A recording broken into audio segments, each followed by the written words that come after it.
Ahora, empecemos con esto. Capítulo 1. La fachada perfecta. Walter Randolph se ajustó la corbata en el espejo del pasillo, el mismo ritual que realizaba cada mañana durante 8 años de matrimonio. A sus 34 años, mantenía la apariencia de respetabilidad suburbana, camisas planchadas, zapatos lustrados y una sonrisa que nunca llegaba a sus ojos de acero gris. El reflejo que le devolvía la mirada no se parecía en nada al hombre que había sido, aquel que desapareció en el programa de protección de testigos a los 22 años. «Vas a llegar tarde otra vez», gritó Vicky desde la cocina, su voz con ese familiar tono de irritación. Su esposa de 8 años estaba de pie junto a la encimera, todavía hermosa a sus 31, con su cabello castaño rojizo cayendo sobre unos hombros que una vez temblaron bajo su tacto. Ahora, apenas levantaba la vista de su teléfono. Walter había conocido a Vicky M.C. Person en una cafetería a 3 manzanas de su trabajo en la construcción.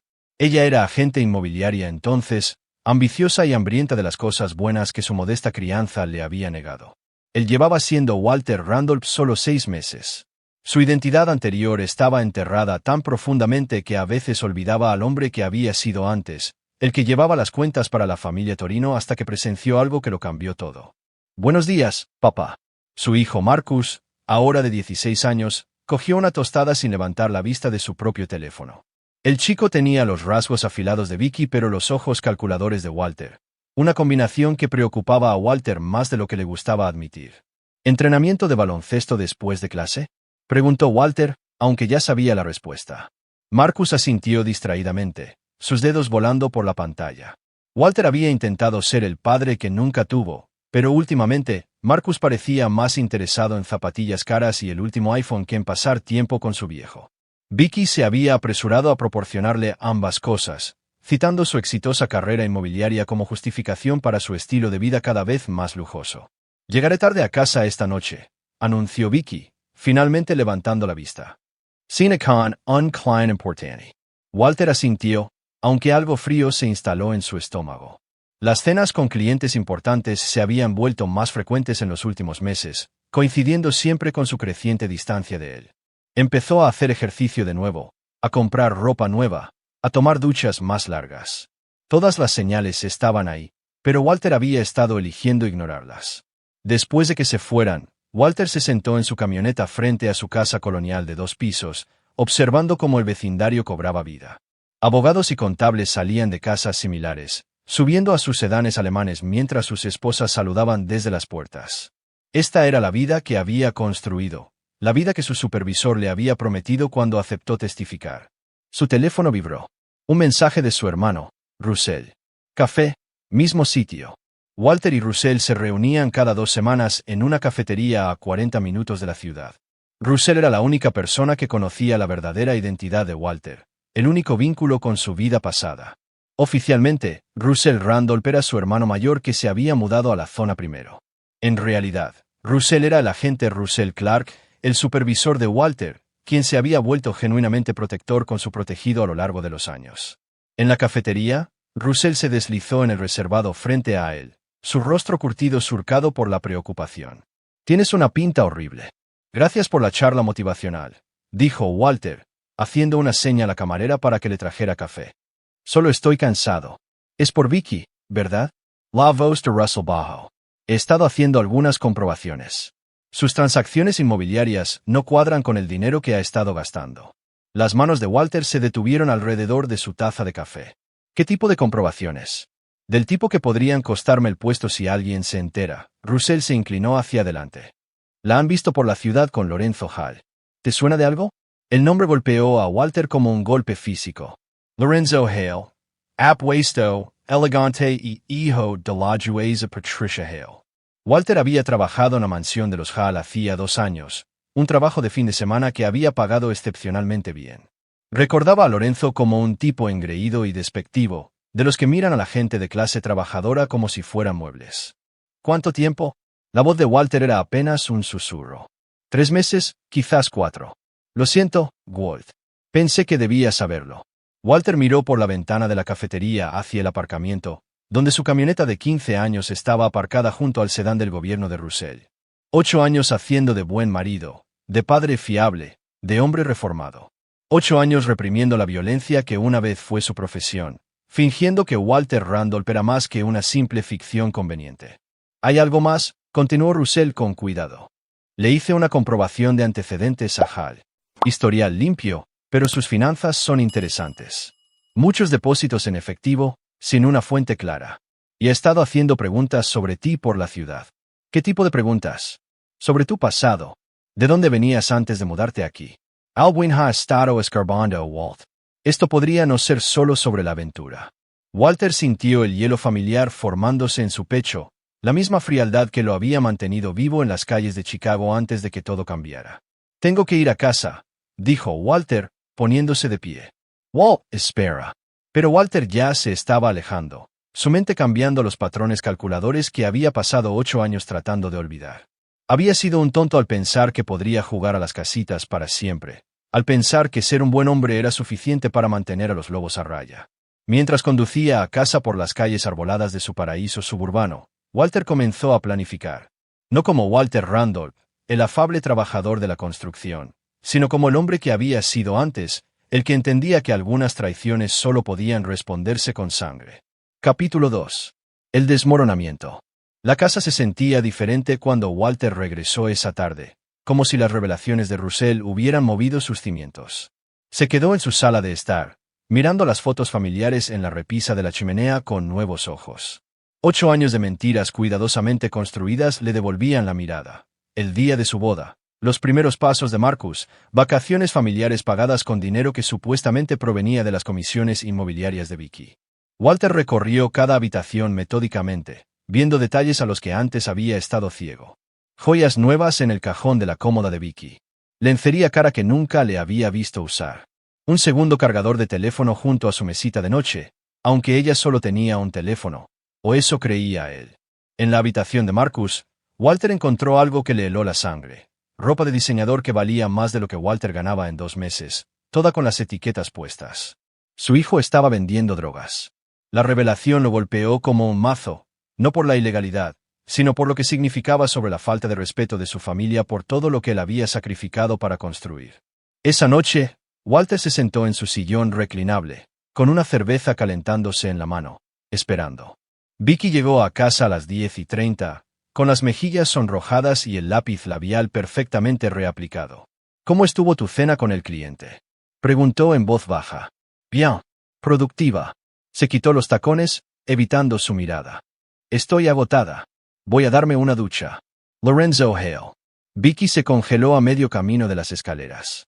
Cuando se giró, su rostro se había puesto pálido bajo el maquillaje. ¿Qué has dicho? Hidaika. Lorenzo Hale.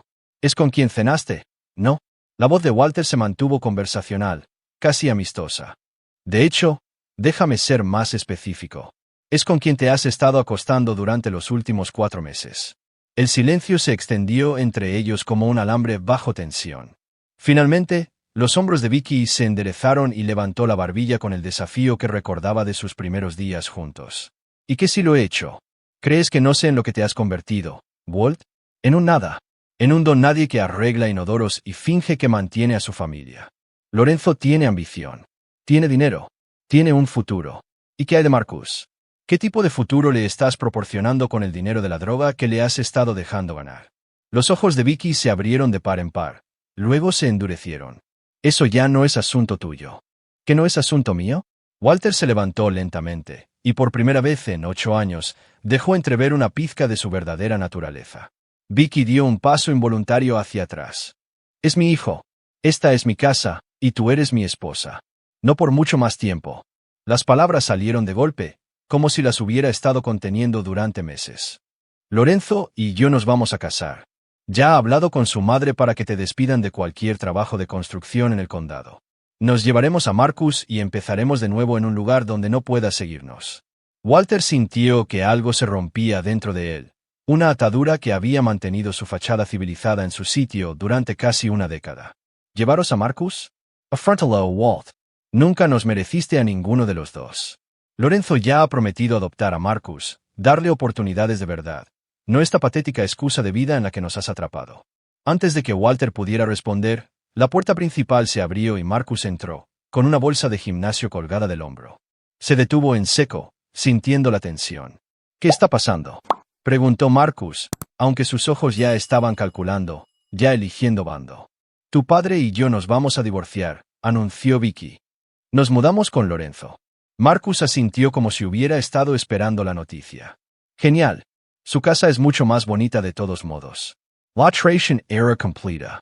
Walter miró a su hijo, buscando cualquier señal del niño al que había enseñado a montar en bicicleta, al que había llevado a partidos de béisbol, al que había amado incondicionalmente durante 16 años. En su lugar, vio a un extraño con la cara de su hijo, un joven que ya había decidido que su padre no valía nada. Fuera, dijo Walter en voz baja. ¿Qué? Vicky se rió, pero fue un sonido nervioso. Esta también es mi casa. Ya no. La voz de Walter tenía un peso que hizo que tanto Marcus como Vicky retrocedieran. Ambos, coged lo que podáis llevar y largaos. Ahora. No puedes simplemente. He dicho ahora. El rugido que salió de la garganta de Walter fue primario, aterrador. Era la voz de un hombre que había matado a 3 personas antes de cumplir los 23. La voz de alguien que había sobrevivido haciendo que otros tuvieran miedo. Vicky agarró el brazo de Marcus, tirando de él hacia las escaleras. Conseguiremos un abogado. Te lo quitaremos todo. Mientras hacían las maletas apresuradamente arriba, Walter llamó a Russell. Cuando su supervisor respondió, la voz de Walter era mortalmente tranquila. Confirmado. Ambos están comprometidos. Y Russell, he terminado de fingir ser alguien que no soy. 30 minutos después, Walter vio a su esposa e hijo llevar maletas al coche de Vicky. Mientras cargaban sus pertenencias, Vicky se giró hacia él por última vez. Te arrepentirás de esto, Walt. Lorenzo tiene contactos que no puedes ni imaginar. Para cuando terminemos contigo, no te quedará nada. Walter sonrió, y por primera vez en 8 años, fue una expresión genuina. No tienes ni idea de con quién estás tratando, Vicky. Pero lo vas a averiguar. Mientras las luces traseras de su coche desaparecían calle abajo, Walter permaneció en el umbral de su puerta, sintiéndose más el mismo de lo que se había sentido desde que asumió esta identidad. El padre suburbano estaba muerto. Lo que surgiera de sus cenizas sería algo mucho más peligroso. Capítulo 3. Exilio y descubrimiento. Walter pasó la semana siguiente moviéndose por su casa vacía como un fantasma. El silencio era ensordecedor.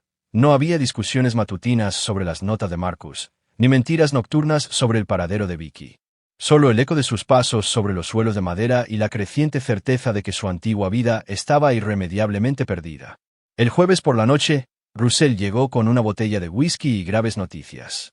Han solicitado el divorcio, dijo Russell, acomodándose en la cocina de Walter.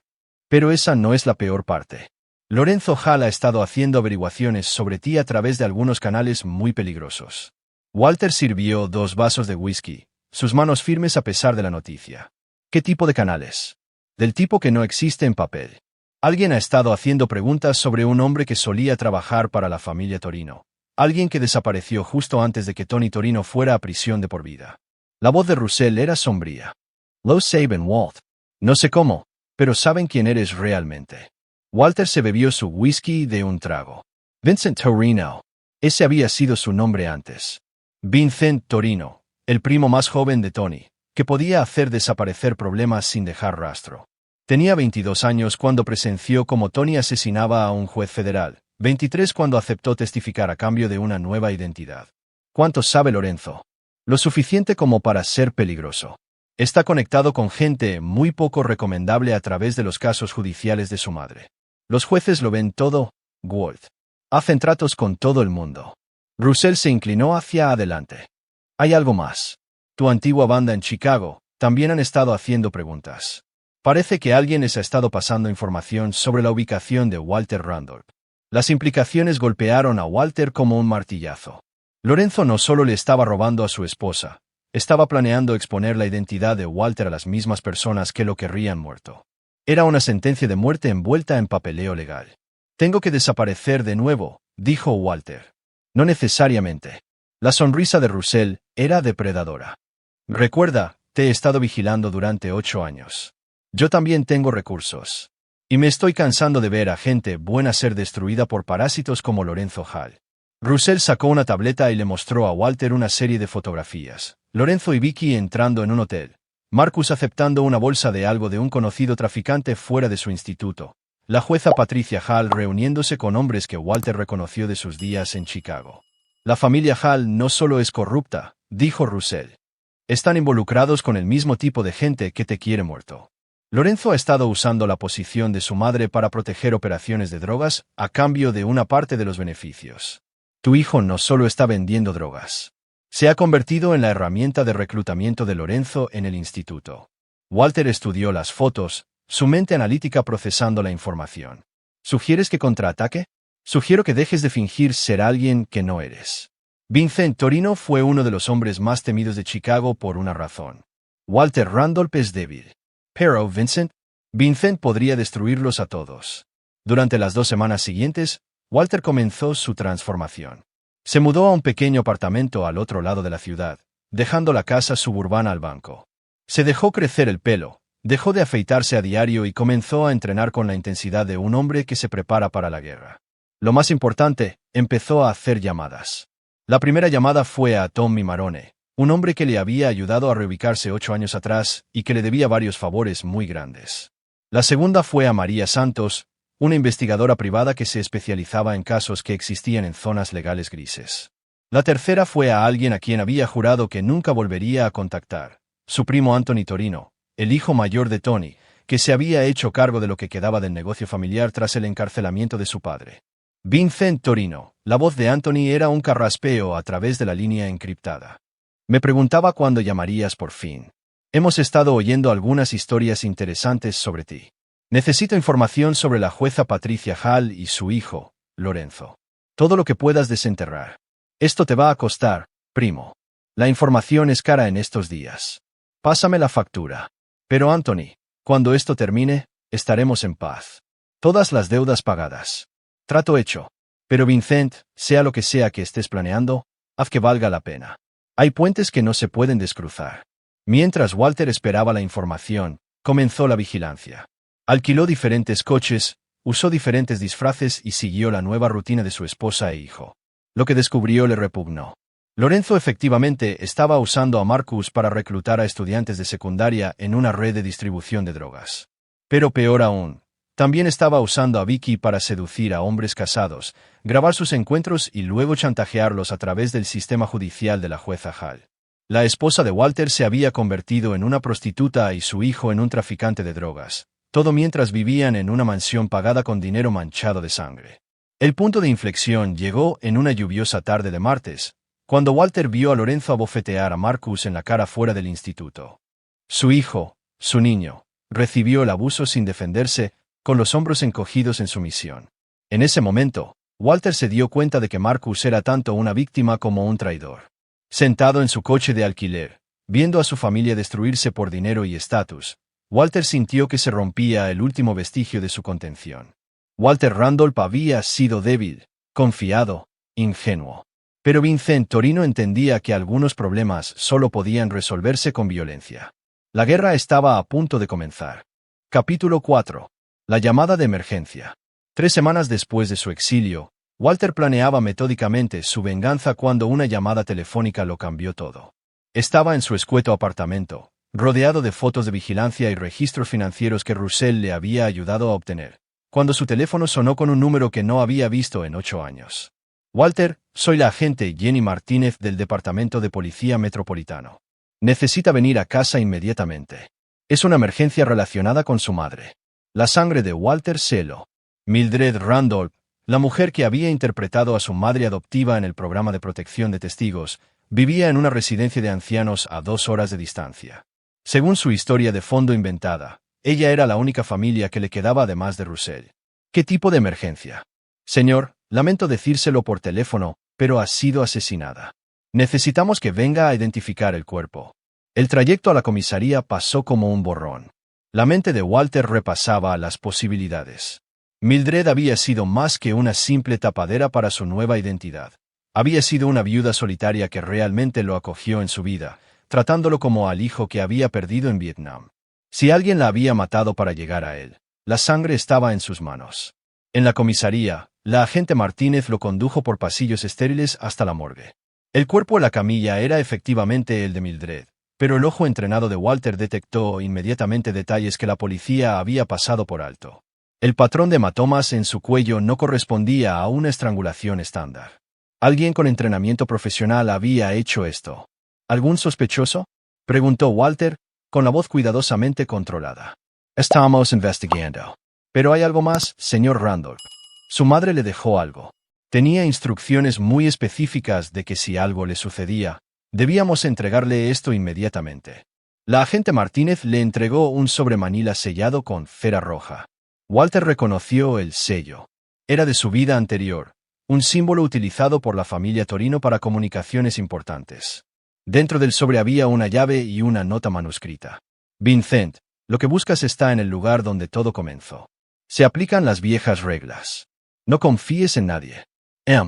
Walter se quedó mirando la nota, con la mente dando vueltas. Mildred había sabido quién era él realmente. Más que eso, había sido parte del juego desde el principio. Agente Martínez, necesito preguntarle algo confidencial. ¿Quién informó de la muerte de mi madre? Martínez consultó sus notas. Una llamada anónima alrededor de la medianoche.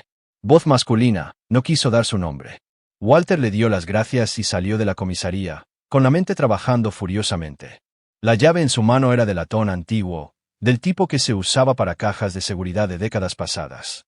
La frase «donde todo comenzó» solo podía significar un lugar, Chicago, donde Vincent Torino se había labrado su reputación por primera vez.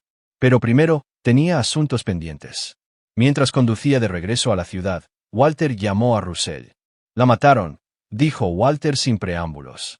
«Quienquiera que me haya estado investigando. Mataron a Mildred para hacerme salir». «Santo cielo. ¿Estás seguro?» «Un golpe profesional. Lo hicieron parecer un robo que salió mal, pero reconozco las señales». La voz de Walter era gélida. «Russell, necesito saber todo sobre la conexión de la jueza Hall con mi antigua banda. Y me refiero a todo. Ya estoy en ello. Pero Walt, hay algo que necesitas saber. Lorenzo y Vicky presentaron una demanda por homicidio culposo contra ti esta mañana. Afirman que los amenazaste y que tu pasado violento te convierte en un peligro para Marcus». Walter se rió, pero fue un sonido desprovisto de humor. ¿Mi pasado violento? No tiene ni idea de lo que han despertado. ¿Qué vas a hacer? Voy a Chicago. Pero primero, voy a enviarle a Lorenzo un mensaje que entenderá. Esa noche, Walter irrumpió en la mansión de Lorenzo usando habilidades que había perfeccionado en otra vida. El sistema de seguridad era caro pero predecible, diseñado para mantener fuera a criminales comunes, no a alguien con el entrenamiento de Vincent Torino. Se movió por la casa como una sombra, memorizando la distribución, anotando las vulnerabilidades. Encontró el despacho de Lorenzo y fotografió todo: registros financieros, correspondencia, mapas de distribución de drogas.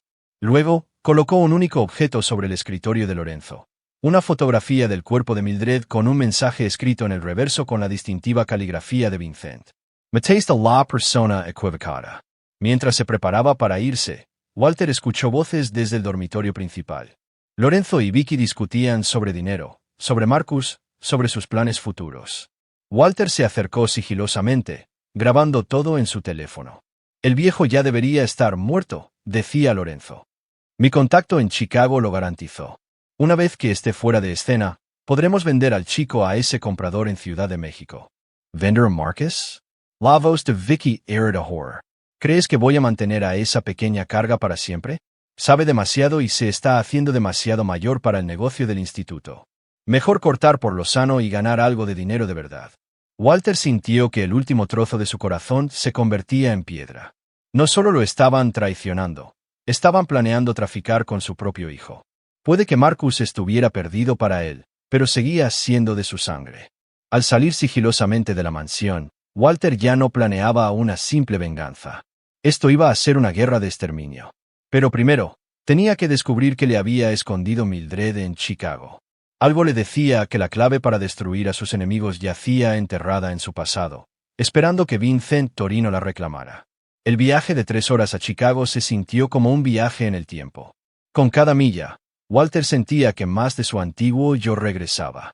Para cuando llegó a los límites de la ciudad, Vincent Torino estaba completamente despierto, y estaba listo para recordar a todos porque una vez habían temido ese nombre. Capítulo 5. El despertar. Chicago no había cambiado mucho en 8 años, pero Walter sí.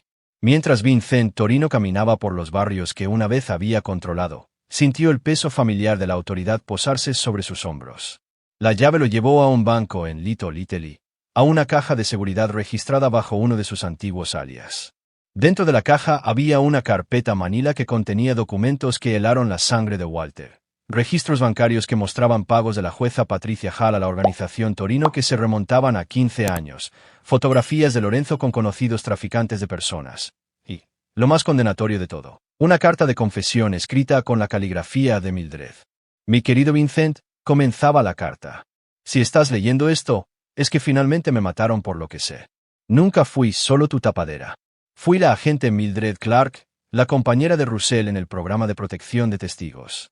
Hemos estado vigilando a la familia Hall durante años, esperando que cometieran un error lo suficientemente grande como para derribarlos. Ese error eres tú, Vincent. Aún no lo saben, pero al atacarte, nos han dado todo lo que necesitamos para destruirlos. La carta continuaba detallando una compleja red de corrupción que involucraba a la jueza Hall, su hijo Lorenzo y una red de traficantes de personas que operaba a través del sistema judicial. Los niños eran apartados de sus familias mediante órdenes judiciales falsificadas y vendidos como esclavos a través de una red que se extendía desde Chicago hasta Ciudad de México. Marcus no era la primera víctima de Lorenzo. Era solo el último de una línea de niños que incluía el propio pasado olvidado de Walter. El último párrafo golpeó a Walter como un golpe físico. Vincent, hay algo más que necesitas saber. Tu verdadero nombre no es Vincent Torino. Esa era tu identidad encubierta cuando te infiltraste en la organización familiar de niño. Tu verdadero nombre es Michael Brennan, y fuiste uno de los niños con los que traficaron hace 25 años. Tony Torino te crió como su sobrino para protegerte de las mismas personas que ahora te están cazando. Todo lo que crees saber sobre tu pasado es una mentira diseñada para mantenerte con vida. Walter se sentó en la bóveda del banco, mirando los documentos que redefinían toda su existencia. No era un criminal que se había convertido en informante. Era una víctima que había sido convertida en un arma, y luego abandonada cuando se volvió un inconveniente. El gobierno federal lo había utilizado para derribar a Tony Torino, y luego lo había enterrado en el anonimato suburbano cuando ya no lo necesitaban.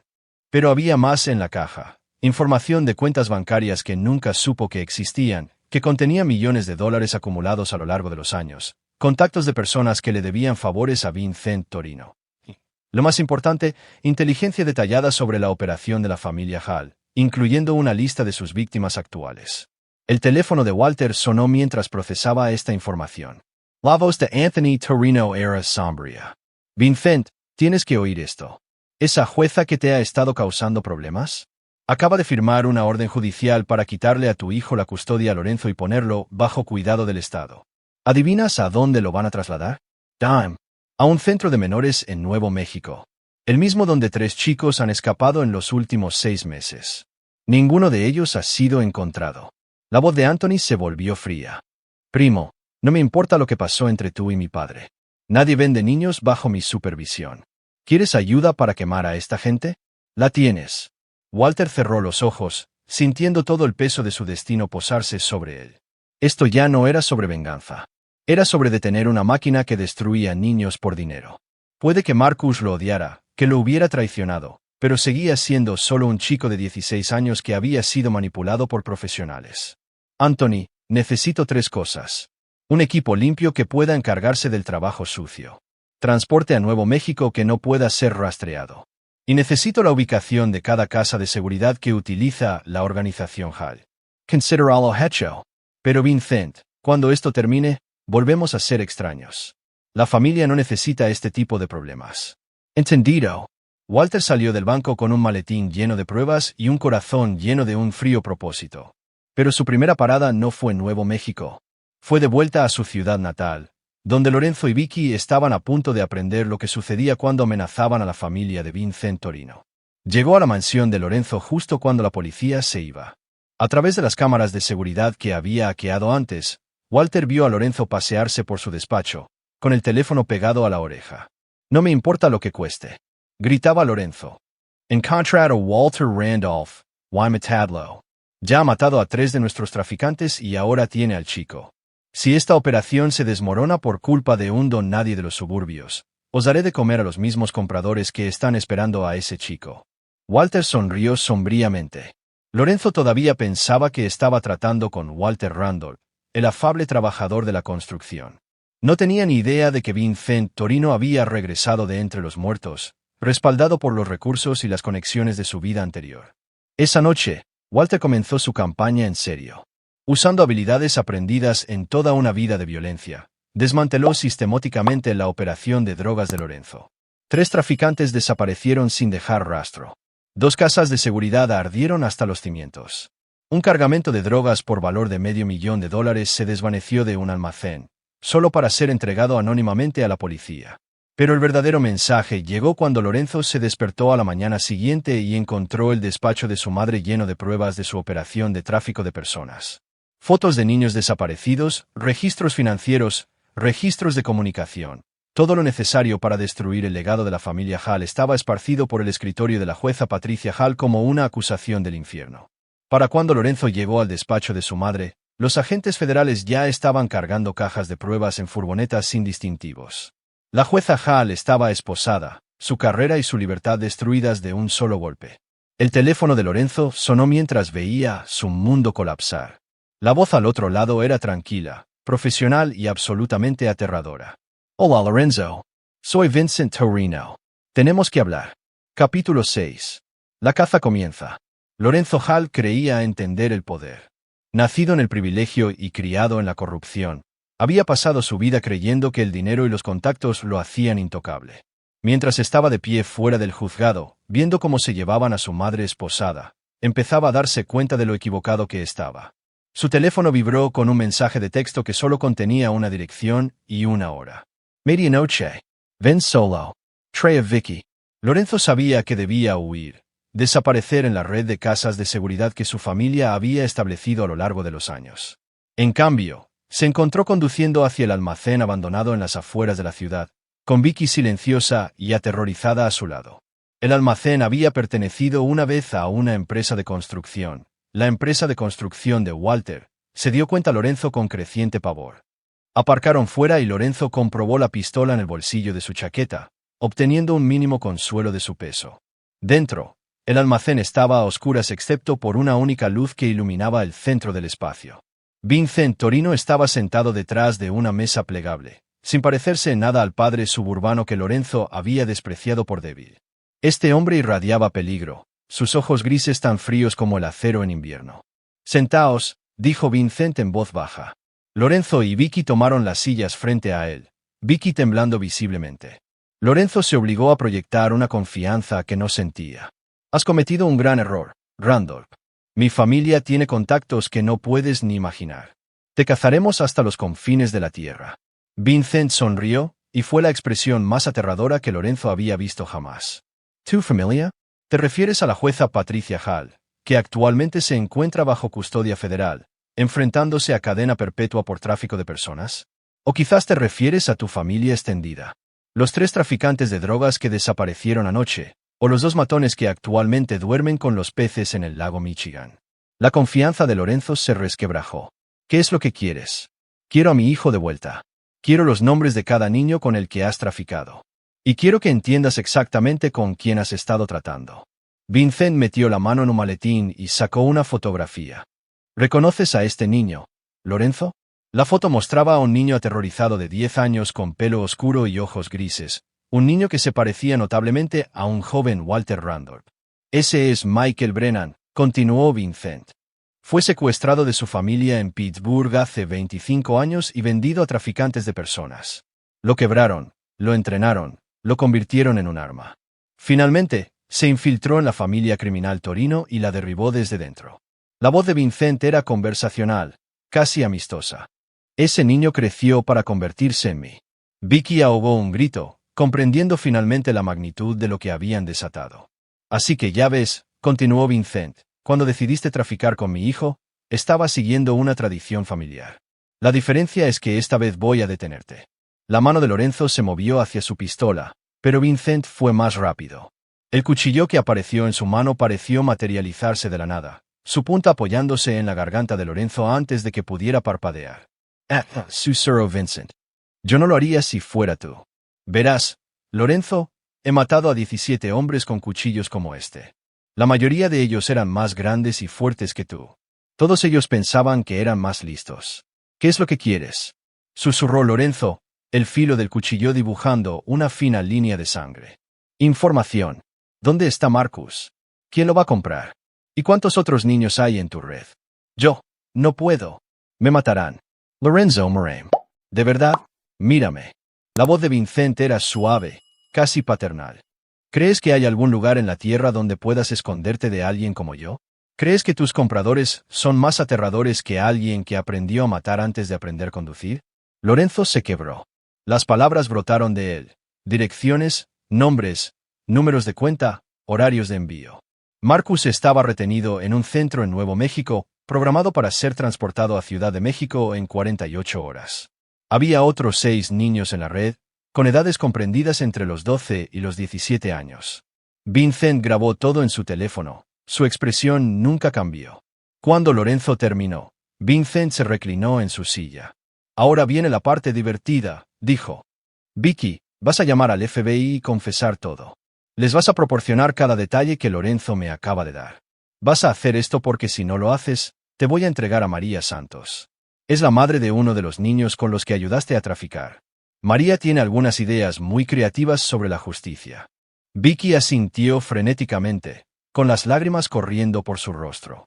Lorenzo, tú vas a hacer algo más difícil. Vas a ayudarme a rescatar a esos niños.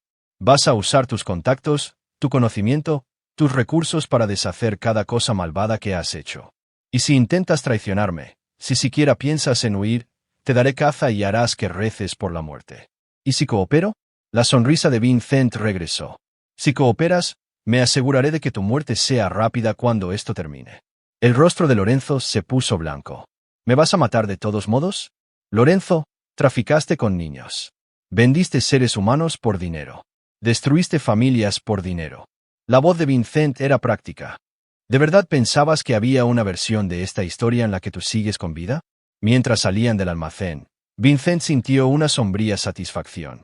La caza había comenzado, y su presa finalmente empezaba a entender con quién estaban tratando. Pero Marcus seguía en peligro, y Vincent tenía menos de 48 horas para salvarlo.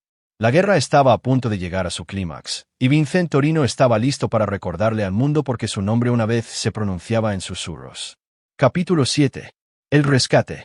Vincent tenía 36 horas para salvar a su hijo y a los otros niños antes de que desaparecieran para siempre en la red de tráfico de Ciudad de México. Trabajando con el equipo de Anthony Torino y los recursos federales de Russell, orquestó lo que se conocería en los círculos policiales como el Milagro de Nuevo México. El centro de menores era una fortaleza disfrazada de centro de rehabilitación, con guardias que no hacían preguntas y no guardaban registros. Vincent estudió el complejo con binoculares desde una cresta a media milla de distancia, anotando las rotaciones de los guardias, las cámaras de seguridad y los vehículos de transporte reforzados que llegaban cada noche. 7 niños confirmados, informó Russell a través de su radio encriptada. Marcus y otros 6, todos programados para ser transportados mañana por la noche. Equipo de seguridad de 12, todos exmilitares. Esto no va a ser fácil. Lo fácil nunca fue el plan, respondió Vincent. ¿Qué hay de la policía local? Comprometida. El departamento del sheriff ha estado recibiendo dinero del centro durante 3 años. Estamos solos. Vincent sonrió sombríamente. Estar solo era exactamente como lo prefería. El asalto comenzó al atardecer. El equipo de Vincent se movió como fantasmas a través de la maleza del desierto, usando sombras y terreno para acercarse al centro sin ser detectados. Anthony había proporcionado 4 hombres, profesionales que entendían que el fracaso significaba la muerte. Russell contribuyó con inteligencia y la promesa de retrasar la respuesta federal durante 6 horas. Vincent iba en cabeza, moviéndose con la gracia fluida de un hombre que había aprendido a matar en las sombras del lado sur de Chicago. El primer guardia murió en silencio, el cuchillo de Vincent abriéndole la garganta antes de que pudiera dar la alarma. El segundo y tercer guardia le siguieron rápidamente, sus cuerpos ocultos en cobertizos de mantenimiento. En la entrada principal, Vincent se detuvo para colocar explosivos proporcionados por el experto en demoliciones de Anthony. No para matar. Vincent quería a los guardias vivos para que se enfrentaran a la justicia, sino para crear caos y confusión. Los niños estaban retenidos en un edificio tipo dormitorio en el centro de las instalaciones. Vincent podía ver a Marcus a través de una ventana, sentado en un catre con la expresión de ojos huecos de alguien que finalmente había comprendido la profundidad de su traición. Los otros niños se veían peor. Algunos habían sido claramente drogados, otros mostraban signos de abuso físico. Vincent activó su radio. Objetivo adquirido. Entrando. Las explosiones iluminaron el cielo nocturno, destruyendo la red eléctrica y el sistema de comunicaciones del centro. En el caos que siguió, el equipo de Vincent se movió con precisión militar. Los guardias corrieron hacia las explosiones, dejando el dormitorio ligeramente defendido. Vincent derribó la puerta de una patada y encontró a 2 guardias de pie sobre los niños aterrorizados. Ambos hombres estaban armados, pero Vincent fue más rápido. Su primer disparo derribó al guardia que intentaba coger su arma. El segundo guardia intentó usar a un niño como escudo humano, pero la hoja de Vincent encontró su muñeca, obligándolo a soltar su pistola. «Marcus», llamó Vincent en voz baja. Su hijo levantó la vista, confundido y asustado. «¿Papá? ¿Cómo?» «Nos vamos. Todos nosotros. Ahora mismo». Pero mientras se preparaban para evacuar a los niños, Vincent escuchó el sonido que le heló la sangre. Rotores de helicóptero. A través de la ventana, pudo ver aeronaves de estilo militar acercándose rápidamente, sus reflectores cortando la oscuridad. «Russell», dijo Vincent a su radio, «dijiste que teníamos 6 horas». La voz de Russell era sombría. «Los planes cambian. Tienes compañía en camino». Parece que alguien hizo una llamada a gente muy poco amistosa. La mente de Vincent corrió. 7 niños, 4 hombres y hostiles en camino que matarían a todos para proteger su secreto. Los números no eran buenos. «Anthony, ¿pueden tus chicos contenerlos?» «Podríamos intentarlo, primo, pero estos no son policías locales. Son profesionales». Vincent miró a los niños. Su hijo, 2 niñas que no podían tener más de 14 años, 4 niños que habían sido arrancados de sus familias y vendidos como ganado. En sus rostros, vio su propia infancia olvidada, su propio terror e impotencia. «Cambio de planes», anunció Vincent. «No vamos a huir». Usando el propio sistema de seguridad del centro en su contra, el equipo de Vincent se atrincheró en el edificio principal y se preparó para un asedio. Vincent había estudiado los planos arquitectónicos. El edificio había sido diseñado para mantener a la gente dentro, pero con algunas modificaciones, podría mantener a la gente fuera. El primer asalto llegó en 20 minutos. Contratistas militares con equipo táctico irrumpieron en el edificio, esperando encontrar niños asustados y rescatadores abrumados. En su lugar, encontraron explosivos colocados profesionalmente y zonas de muerte que los canalizaban hacia fuegos cruzados mortales. Vincent se movió por el edificio como un ángel vengador, usando cada truco que había aprendido en una vida de violencia. Había memorizado cada línea de visión, cada esquina, cada posible punto de emboscada. Cuando los contratistas intentaron irrumpir en el dormitorio, se encontraron atrapados en un laberinto diseñado por alguien que entendía sus tácticas mejor que ellos. La batalla se prolongó durante 3 horas. Cuando los agentes federales finalmente llegaron, convocados por la llamada de emergencia de Russell, encontraron 12 contratistas muertos y un personal del centro ansioso por cooperar a cambio de protección. Los 7 niños estaban traumatizados pero vivos, y Vincent Torino había desaparecido en la noche como un fantasma. Pero la guerra no había terminado.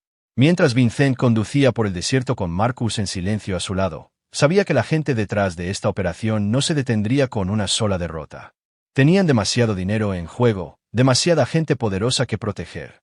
La confrontación final aún estaba por llegar, y Vincent iba a asegurarse de que terminara con una destrucción absoluta. Capítulo 8. El ajuste de cuentas. De vuelta en Chicago, Vincent se preparó para la fase final de su guerra. Los niños rescatados habían sido puestos bajo protección federal genuina, y sus testimonios proporcionaron a los fiscales pruebas suficientes para desmantelar la red de tráfico. Pero Vincent sabía que cortar los brazos no mataría a la bestia. Necesitaba destruir la cabeza. Lorenzo había proporcionado las ubicaciones de 3 importantes casas de seguridad donde los líderes de la red de tráfico planeaban su respuesta al desastre de Nuevo México. Vincent estudió grabaciones de vigilancia y registros financieros, identificando a los actores clave que habían permanecido ocultos mientras otros asumían los riesgos. En el centro de todo estaba la doctora Elizabeth Kovac, una psicóloga infantil que había pasado 15 años identificando a niños vulnerables en el sistema de acogida y alimentándolos a la red de tráfico. Tenía programado reunirse con los patrocinadores financieros de la red en una finca a las afueras de Chicago, donde decidirían cómo reconstruir su operación. Vincent pasó 2 días preparándose para lo que sería su última misión como Vincent Torino. Sabía que después de esa noche, estaría muerto o se vería obligado a desaparecer para siempre. No habría vuelta atrás de lo que estaba a punto de hacer. Marcus se había estado quedando con Russell bajo protección federal mientras se desarrollaba la investigación. Antes de partir hacia la finca, Vincent visitó a su hijo por última vez. «Sé que me odias», dijo Vincent en voz baja mientras se sentaban en la cocina de Russell. «Sé que crees que he ruinado tu vida. Que te quite tu futuro. Quizás lo hiciste». Marcus se miró las manos, incapaz de encontrar la mirada de su padre. «Me dijeron que no eras nadie. Dijeron que eras débil, que yo merecía algo mejor. Tenían razón en una cosa», dijo Vincent. «Si mereces algo mejor, mereces un padre que pueda estar ahí para ti, que pueda darte una vida normal. Yo ya no puedo ser ese hombre». «¿Quién eres?», preguntó Marcus finalmente. «¿De verdad?». Vincent consideró mentir, proteger a su hijo de la verdad. En su lugar, eligió la honestidad. «Soy alguien que ha hecho cosas terribles para proteger a la gente que amo. Soy alguien que ha matado a hombres que merecían morir, y a algunos que probablemente no. Soy alguien que pasó 8 años fingiendo ser un buen hombre porque quería darte algo que yo nunca tuve. Una infancia. ¿Vas a matarlos? ¿A Lorenzo y a los demás?». «Sí». Marcus asintió lentamente. «Bien». Esa noche, Vincent se acercó a la finca con la precisión metódica de un hombre que había pasado su vida perfeccionando el arte de la violencia. El complejo estaba fuertemente custodiado, pero Vincent tenía ventajas que sus enemigos no entendían. Conocía su psicología, sus tácticas, sus debilidades. La primera muerte fue la más fácil. Un centinela que se había vuelto descuidado después de años de dinero fácil. Vincent tomó su uniforme, su radio, su tarjeta de identidad. Moviéndose a través de los puestos de control de seguridad de la finca, parecía un guardia más haciendo su ronda. Dentro de la casa principal, los encontró reunidos en una sala de conferencias. La doctora Kovac, 2 representantes de un cartel mexicano, un empresario chino especializado en fraudes de adopción internacional, y a la cabeza de la mesa, la propia jueza Patricia Hall. La sangre de Vincent se heló. Se suponía que la jueza estaba bajo custodia federal, pero allí estaba, libre y planeando la resurrección de la red. Alguien en el sistema federal estaba comprometido al más alto nivel. Vincent activó un dispositivo de grabación y esperó en las sombras mientras discutían sus planes. Reconstruirían en Sudamérica, utilizando nuevas rutas a través de Colombia y Venezuela. Los niños rescatados de Nuevo México serían reemplazados en 6 meses. Hablaban de seres humanos como mercancías, discutiendo precios de mercado y logística de envío con indiferencia casual. Cuando Vincent finalmente entró en la habitación, ya no ocultaba quién era. El afable trabajador de la construcción había desaparecido, reemplazado por el depredador que una vez había sido el matón más temido de Chicago. «Dra. Kovac», dijo amablemente, cerrando la puerta detrás de él. «Jueza Hall. Caballeros. Creo que tenemos algunos asuntos que discutir». El empresario chino echó mano a una pistola, pero el cuchillo de Vincent encontró su muñeca antes de que pudiera desenfundar. Los representantes del cartel intentaron flanquearlo, pero Vincent había luchado en habitaciones como esta antes, contra hombres mucho más peligrosos que estos depredadores corporativos. Cuando la violencia terminó, Vincent estaba solo entre los cuerpos, respirando con dificultad pero ileso. La Dra. Kovac yacía inconsciente en el suelo. Vincent tenía preguntas para ella que requerían respuestas. La jueza Hall era la única que seguía viva y consciente, con sangre manando de una herida en el cuero cabelludo, pero sus ojos todavía estaban llenos de desafío. «No puedes matarme», jadeó. «Tengo protecciones, acuerdos. Mi muerte traerá investigadores que no puedes ni imaginar». Vincent sonrió, y por primera vez en años, fue una expresión genuinamente feliz. «Jueza Hall, tiene toda la razón. Su muerte traería investigaciones. Por eso no va a morir. Va a vivir lo suficiente para confesarlo todo». Le mostró el dispositivo de grabación que había capturado toda su conversación. «Va a proporcionar un testimonio que destruirá a cada funcionario corrupto en su red. Va a pasar lo que le quede de vida en una prisión federal, sabiendo que cada niño con el que traficó obtendrá justicia». Mientras los agentes federales irrumpían en la finca, convocados por la llamada anónima de Vincent, él desapareció en la noche por última vez. Por la mañana, todas las figuras importantes de la red de tráfico estaban muertas o bajo custodia, y Vincent Torino se había desvanecido tan completamente como lo había hecho una vez antes. Pero esta vez, no huía de su pasado. Caminaba hacia un futuro donde monstruos como la familia Hall nunca más podrían destruir a niños inocentes. La guerra había terminado, y los niños estaban a salvo. Para Vincent Torino, Eso era suficiente. Capítulo 9. La justicia final. 6 meses después, Walter Randolph dejó de existir. Las autoridades federales lo habían reubicado silenciosamente una vez más. Esta vez con total divulgación de su pasado y una nueva identidad construida sobre la verdad en lugar de la ficción. Michael Brennan, su verdadero nombre, había testificado en 16 juicios, proporcionando pruebas que desmantelaron redes de tráfico internacionales en 3 continentes. Marcus eligió vivir con Russell, quien lo había adoptado oficialmente después de una extensa terapia y asesoramiento. El chico se estaba recuperando lentamente del trauma de saber que todos en quienes confiaba lo habían estado utilizando. Pero era fuerte, más fuerte de lo que su padre había sido a esa edad. Vicky había recibido un acuerdo de culpabilidad a cambio de su testimonio, 20 años en una prisión federal, con posibilidad de libertad condicional en 12. Había envejecido una década en 6 meses, el peso de sus decisiones finalmente aplastando la vanidad que la había llevado a traicionar todo lo bueno en su vida. Lorenzo Hall había muerto bajo custodia federal en circunstancias misteriosas. Oficialmente, fue un suicidio. Extraoficialmente, incluso los criminales más duros tenían estándares sobre las personas que trafican con niños. La DRA. Elizabeth Kovac había proporcionado suficiente información para rescatar a 43 niños de redes de tráfico antes de su juicio. Pasaría el resto de su vida en prisión, pero su cooperación había salvado vidas. Para Vincent, esa era una justicia aceptable. La jueza Patricia Hall había recibido cadena perpetua sin libertad condicional después de confesar 15 años de corrupción. Su testimonio había expuesto una red de jueces, trabajadores sociales y funcionarios de la ley que habían participado en el sistema de tráfico. Las reformas legales que siguieron a su condena protegerían a los niños durante generaciones. Vincent, que ahora vivía como Thomas Mitchell en un pequeño pueblo de Oregón, trabajaba como carpintero y consejero voluntario para jóvenes en riesgo. Había encontrado la paz ayudando a niños que le recordaban su propia infancia perdida, guiándolos lejos de los depredadores que una vez habían destruido su vida. Anthony Torino había mantenido su palabra, proporcionando músculo para el rescate de Nuevo México antes de desaparecer de nuevo en negocios legítimos. El favor entre primos estaba saldado, la deuda pagada con sangre y justicia. Russell lo visitaba mensualmente, trayendo noticias de Marcus y actualizaciones sobre las investigaciones en curso. El chico destacaba en la escuela, jugaba al fútbol americano, salía con una chica que lo hacía sonreír.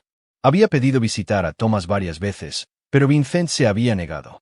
Marcus merecía una vida normal, libre de las sombras que siempre seguirían a su padre. En una tranquila tarde de domingo, mientras Thomas trabajaba en un armario para un cliente, su teléfono sonó con un número que no reconoció. ¿Es usted Thomas Mitchell? La voz era joven, nerviosa. ¿Quién pregunta? Mi nombre es Sarah Chun. Yo fui una de las niñas que salvó en Nuevo México.